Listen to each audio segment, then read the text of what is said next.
What's up, Patreon fam? This is your girl Megan from the HoodAstroQ. And today I want you guys to take an astrological deep dive with me. Okay, as you may have seen in the title and as you can see in the picture here, like so, I want to talk about two dark-sided Capricorn mothers.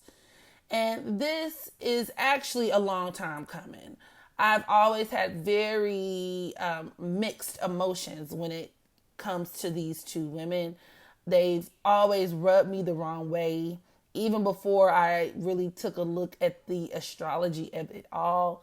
And as someone with a Capricorn mother myself who can bounce back and forth between the darker and the lighter side, they possess some energy signatures that I am very, very familiar with. And I thought it would be very interesting to, just break it down and really dig into it and talk about some of the effects and how dark-sided Capricorn mothers could really be damaging to their children. And I know you're probably thinking like, oh, damaging. One is Beyonce's mother and the other one is Toni Braxton's mother. What do you mean damaging? These are world-renowned superstars, especially Beyonce, for all of my Beehive members out there. Okay. I hope this doesn't trigger you too much, but the truth of the matter is, okay, these are two women who have a lot in common.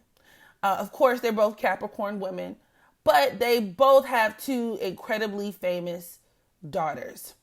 And one thing about Capricorn that everyone should really take note of is that because Capricorn is that sign that naturally rules the 10th house, right?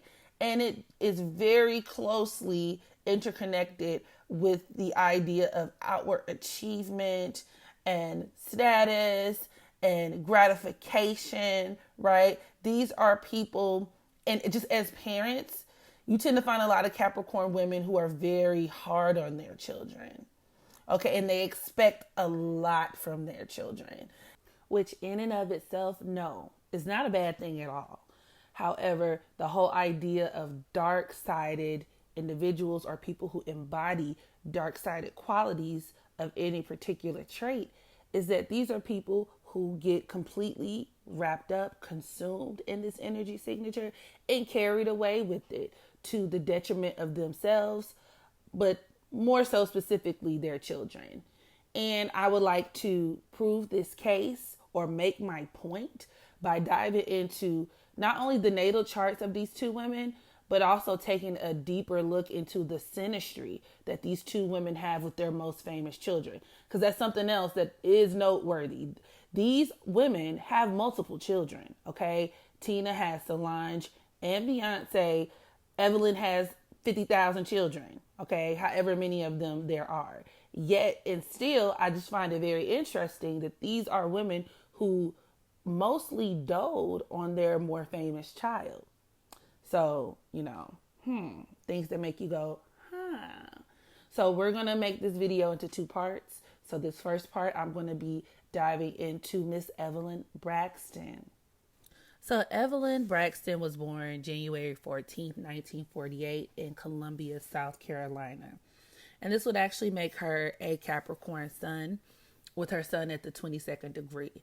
And the first thing that stood out to me was the degree of her sun, as that number 22 can deal with a person who is extraordinarily controlling. And when attached to a sign like Capricorn, and of course your sun dealing with your children, this is a mother who rules with an iron fist. This could also create a person who sets very high expectation.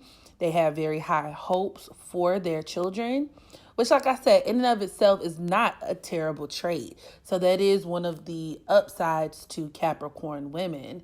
A lot of them can be very worldly career women themselves. These are women who could be very big on having their own and setting their own accomplishments.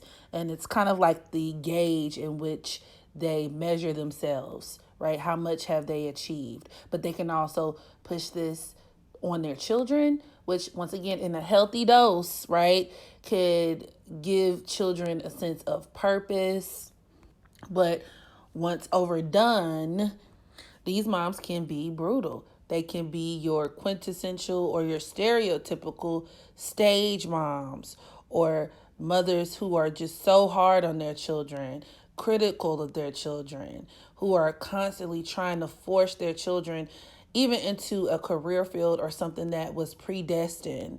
That regardless as to whether or not the children want to go into those fields, these can be very overbearing mothers. And this is also reinforced given that Evelyn's sun is forming a sesqui square to her Mars at that 7th degree of Virgo, which can deal with her even being the type of mom to manage everything in her children's lives, like down to the day-to-day actions. Like, this is the mom who wants to know where you are, what she does not like surprises, who you're going to be there with, and the mom who may even take it upon herself to try to insert herself in your plan. Well, I'm going to help you do this. Well, let me help you do this. And she's overbearing. This aspect in and of itself can produce a super overbearing mother.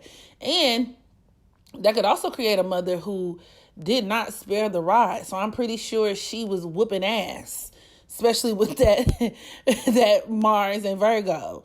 And Capricorn does deal with punishment. Now, also with her being a number 22, right? That sun at the 22nd degree, rather. This could even deal with her being someone who likes to capitalize off of other people. Which also kind of reinforces and compounds on that Capricorn energy. That dark-sided Capricorn energy can create a person who is just very, I would even say like sadistic, but that number 22 can create this element of almost like a exploitativeness to them. So these are people who could be very concerned with how they're going to benefit. Thank you for listening to that. If you are interested in hearing the rest of this reading, in addition to having access to exclusive astrological content and other celebrity readings, head on over to my Patreon account and become a Patreon member on today. And yeah, I will talk to y'all next time. Bye.